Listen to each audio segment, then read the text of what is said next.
Most people assume that if you've got $2 million in super, you're set for retirement. Sometimes that's true, sometimes you're miles off. It rarely actually comes down to the balance. It usually comes down to how you use it and how you invest that money. I think the true question is, can $2 million sustainably fund your lifestyle for 25, 30 years? Today I have with me Cam Smith, Director and Partner at Bensons Wealth. We run a financial planning and wealth management firm in Melbourne, Australia. Cam, how are you? Thanks, Aiden. How you doing? Good, mate. Good. Lots to talk through today. We see this situation a lot. I think the first point I wanted to raise was this notion of a sustainable drawdown range, and have you talk to that and share your thoughts. I mean, what we often see online and when clients present to us, they often have this idea in their head that 4 to 5% of their portfolio is what they can draw, and that might come from historical income or dividend rates on equities portfolios. Perhaps it's what they've read in the media. It's not a bad place to start, and I mean, on a $2 million portfolio, that's $80,000, $100,000 a year. Obviously, a big factor is your money having to last for 25 to 30 years if you're 60, maybe even longer with modern medicine. That's contingent on the investment returns. It's contingent on how much income your portfolio can generate compared to capital growth. By nature of the investments, are we selling assets to fund that income requirement, or can your portfolio actually generate that 4 or 5%? Sequencing risk is super important, which is the sequence of the returns and the volatility of a portfolio. And I mean, if you're just retired and the market's down 20%, you're selling assets at reduced values. That's really going to be detrimental to the long-term performance of your portfolio. One thing I know that you do with a lot of your clients is bucket strategies and holding a reasonable amount of income in cash. And then I guess there's inflation, which you need to be very mindful of as well. And we're going to discuss all of these things, but um, what are your thoughts on the conventional 4 or 5%? Yeah, absolutely. It's a really good place to start. And obviously, we don't want people's money running out too quickly if there's nothing to replenish that at a point in the future. But yeah, typically, if we're talking about the example that we are, someone with $2 million, a really good place to start is that 80 to 100,000 drawdown rate. And that's sort of pretty standard unless there are other factors at play. And typically in retirement phase, we are usually talking about someone's superannuation. But if there are other levers to pull, and not everyone's got them, but there might be another property that could be liquidated, an inheritance that's coming, or some people even downsize. But typically, when we are looking at a portfolio, we're assuming that someone's going to stay in their place that they live in forever, and we're drawing down. The inflation one obviously is quite topical at the moment, with inflation, out of its usual ranges. We want to really make sure that people can maintain their purchasing power. Absolutely, that's another factor that definitely comes into it. So, monies need to be invested the right way. That people can, continue to draw down that sort of basic 4 to 5%. Yeah, and funds need to be invested the right way for that. Something else I did just pick up there that you said was that sequencing risk, and um, we have had people, the year they retire. COVID was a good example of that. Um, had you retired in sort of February, March 2020, and the market took a really big dive, even though it sort of recovered well.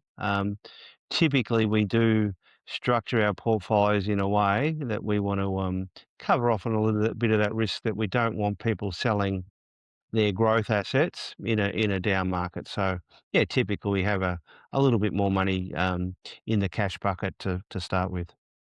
Mm. So they're general rules of thumb. We know that retirement planning is far more complex than that. Um, I guess I want to discuss applying a more specific lens to someone's situation. Maybe we can start with lifestyle and spending, which, in our opinion, drives all the decisions and variables that go into retirement planning and portfolio planning. What are some of the factors that you talk through with clients as it relates to lifestyle and spending and how Sure. much income they'll need? It's very interesting. A lot of people are very similar, but we're just applying a different number.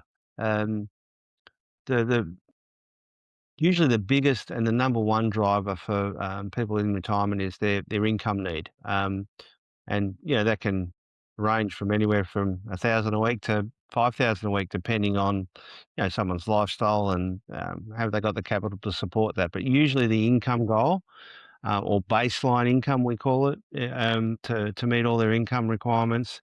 That's usually the number one goal. And then, when people retire, depending on where they are working, they might need to upgrade their car. They might want to do some home renovations. They may want to go on that worldwide trip that they've been planning for a long, long time. Or you could be getting to the age where 67 to 70, sorry, grandkids have come along, and you may want to help out with the education piece.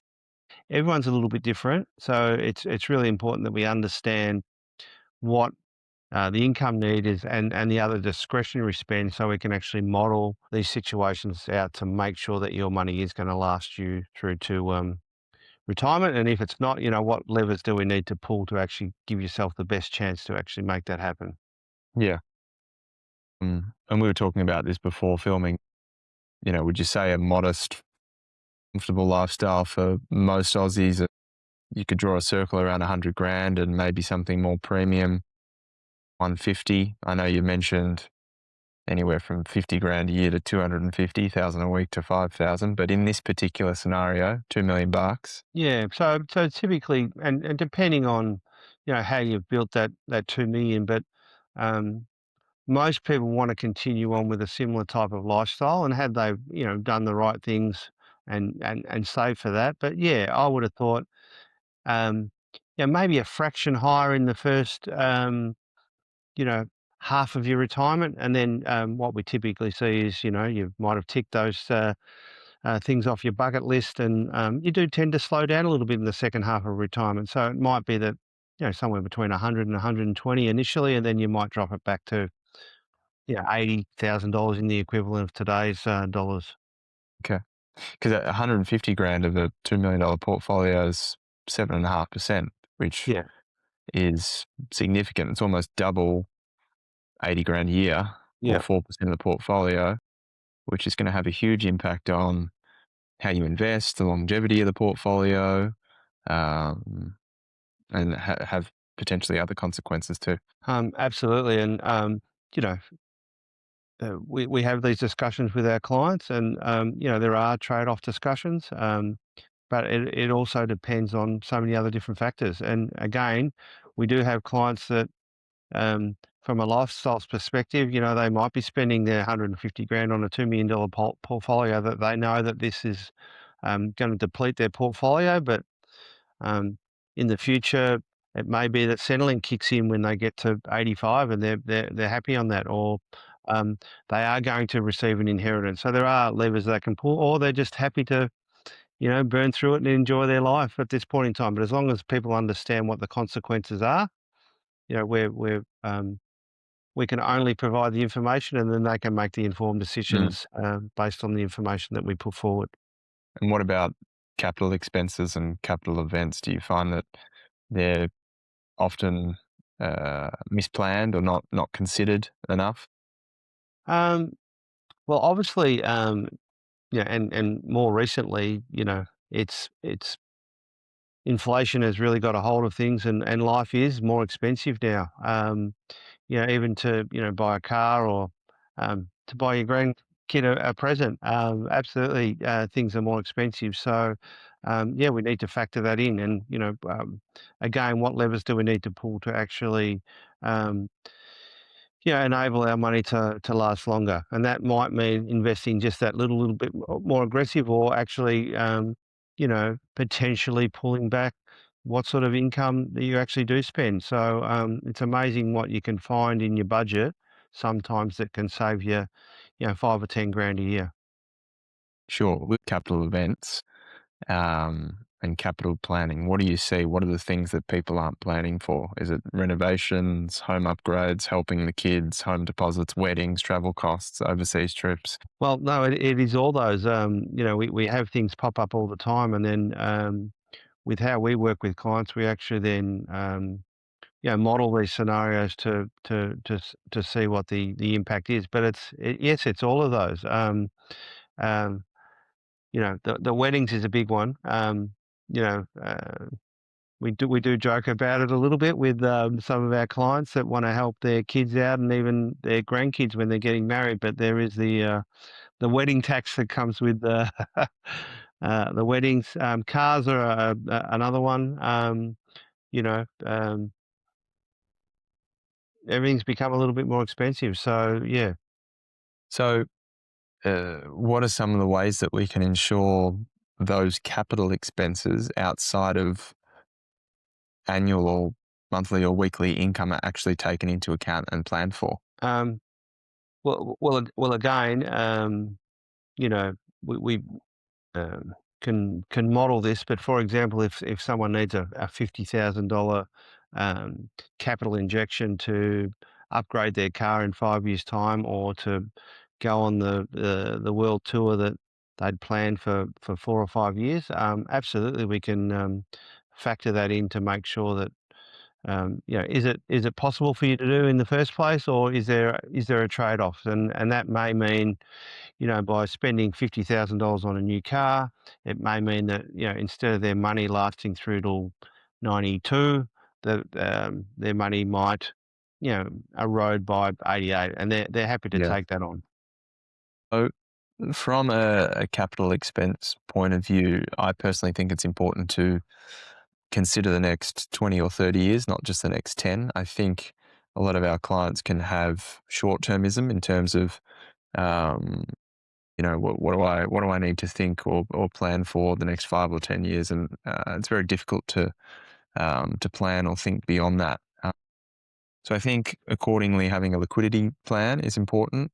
Being able to draw on those funds if and when required, and maybe even really considering putting aside mentally a portion of the portfolio now, knowing it will be spent later. Um, Alternatively, as you mentioned earlier, there's often future liquidity events, selling the family home, inheritances, selling investment properties. So perhaps, um, perhaps spending more of the portfolio now, knowing that you are going to have those liquidity events in the future. Yeah, the other little one is with Bitcoin going to $1 million. Good luck. Yes. I think the other prudent thing to talk about is inflation. You did mention it earlier, but I think it has a greater impact than people perceive.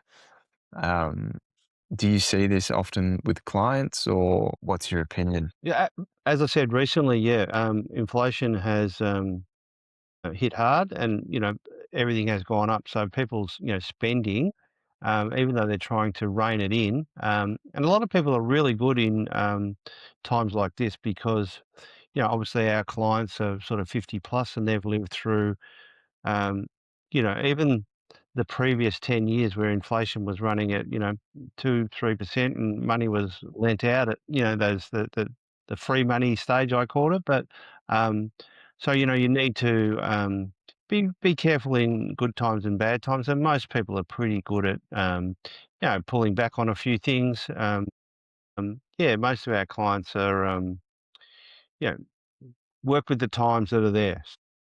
Okay. So I think personally think that the thing to be mindful of is the impact of inflation over the next 10, 20, 30 years in your retirement portfolio. $100,000 today at 3%, that's 130, 140 grand a year in 10 years' time. And it's 180, $200,000 a year in 20 years' time. So if your portfolio isn't growing in alignment with that, your lifestyle is effectively going to decline. Yeah, If your portfolio can only continue to generate 100 grand a year, well, that's what you're going to be living off, which is the equivalent of 50 grand a year if it's doubled, right? So, key takeaway, right? Your portfolio doesn't need to just produce income, it needs to grow as well, even yeah. in retirement. Yeah, and not to be confused with the 4 or 5% drawdown rate because, um, you really wanna be maintaining, um, your purchasing power, and I think you hit the nail on the head, a loaf of bread today, $5. You wanna maintain your purchasing power because in 10 years' time, a loaf of bread will be worth 10 or $15. You don't want your portfolio generating a 4 or 5% where you only drawing down the 4 or 5% because that'll then equate to a 6 or 7% drawdown rate, and your money is gonna erode a lot quicker. You Yeah, do want your money working hard for you because if you've got your money just invested in cash, your money's actually gonna go backwards. absolutely. Um, this particular example is 2 million bucks in super, which is a very good starting point. So I just want to touch on structuring Yep. really quickly. Very important at our firm. The Australian tax landscape is very simple, but concisely, the more money you have in super pension, once you do reach age 60, the better off you are. There's 0% tax on earnings and any capital gains. For this particular client situation, $2 million in super is fantastic. Had it been otherwise, you're probably going to pay your marginal tax rate outside of super on any earnings and capital gains too. So poor structuring can cost you tens of thousands annually, whereas inside superannuation, namely pension, if the portfolio is generating 100 grand, 150 grand a year, the client's going to keep every cent of that. If it's outside of super, say a 30% blended tax rate, the client's generating 100 grand, they're only going to keep 70,000. Yeah, yeah, make some really good points there, and, that obviously affects longevity, and that could really mean and we've done I know I keep reverting back to our modeling, but that could mean sometimes, retiring 5 years earlier or, living, or having your money last, 5 or 10 years longer. And I Yeah. know which I'd rather. Mm. You mentioned just before portfolio construction and investments. Uh, we see a lot of DIY retirees fail here, or it's their downfall. What are you looking for in portfolios? What's important? How are you positioning things? How would you for this particular situation? Well, again, depending on, uh, the investment return we're looking to achieve a client's goal, but, um, I know it's a bit, old school, but we are really looking to have a really well diversified portfolio, and typically that is a blend of, what we call growth assets, and they are usually your, shares or equities being Australian shares and international equities, some infrastructure in there, and a little bit of property. And then on the defensive side of things, we've got your income producing investments, your cash, fixed interest, corporate credit, and the like. So again, we are building a portfolio to generate the return that the client needs to give themselves the best chance to reach their goals. And everyone's a little bit different, but we are really looking to de-risk portfolios where we can, and make sure the clients are giving themselves the best chance to meet their goals over that long period of time. So people should really be thinking about income generation as well as capital growth, Absolutely. as well as downside protection and de-risking, as you say. And what I'm hearing is obviously how you invest is dependent on your goals and objectives and your stated income requirements. However, you don't want to be overly aggressive. You don't want to subject yourself to too much risk, volatility, and you don't want to be too conservative and have your money erode due to inflation and be outspending and have your portfolio deplete to zero pretty quickly. Yeah, and we have some really lengthy discussions with our clients, and the education piece is really important to us. Some people want to know the ins and outs of everything. Some people don't want to know anything, but it's important that we build that portfolio. As I keep saying, is to give our clients the best chance to meet their goals and objectives, and we want to do it with the most, well, the least amount of risk as possible. Yeah. So, um, and some really important things to be mindful of is we had a client the other day come in, a new client, um, global financial crisis, back in '08, '09. They moved their money to cash because, the world was going to end. They came in to see us and their money was still sitting in cash. So effectively, they'd averaged about a 2.5% over the last 17, 18 years, and they probably should have averaged 7 or 8, which has had a Mm, huge impact on their situation. yeah. And I mean, there's a high probability that one of the partners, one of the members of the couple is going to live into their 90s, well into their 90s. So we're really talking about a 30-year plus investment time horizon here. It's not just 5 or 10 years. This is decades worth. Um, so is 2 million enough? Yes, for some. No, for others. Really depends on lifestyle expectations, Sure, but, structure, portfolio. yeah, and most people will continue on with the same sort of lifestyle they had during their working life. And for someone that's generated that $2 million, typically they had been pre-retirement earnings of around that 100 grand or income needs. So um, in general, it is, but it really needs to be managed properly. It needs to be in the right structure, needs to be invested the right way, and you need to be taking advantage of, not only from an investment point of view, but you really need to take advantage of a lot of strategic opportunities that are out there as well that some people know and some people don't know. So that's where strategic advice can add a lot of value to the longevity of your funds as well. Cool. Thanks, Kat. No worries, Nice to Eden. chat. If you're thinking about what this looks like for you, the most valuable thing you can do is get clear on your own numbers, what your lifestyle actually costs, what your portfolio can realistically support, and how everything fits together over time. That's the work we do with clients every single day at Bensons Wealth. There's a link in the description if you'd like to explore your situation further with one of our advisors. Thanks.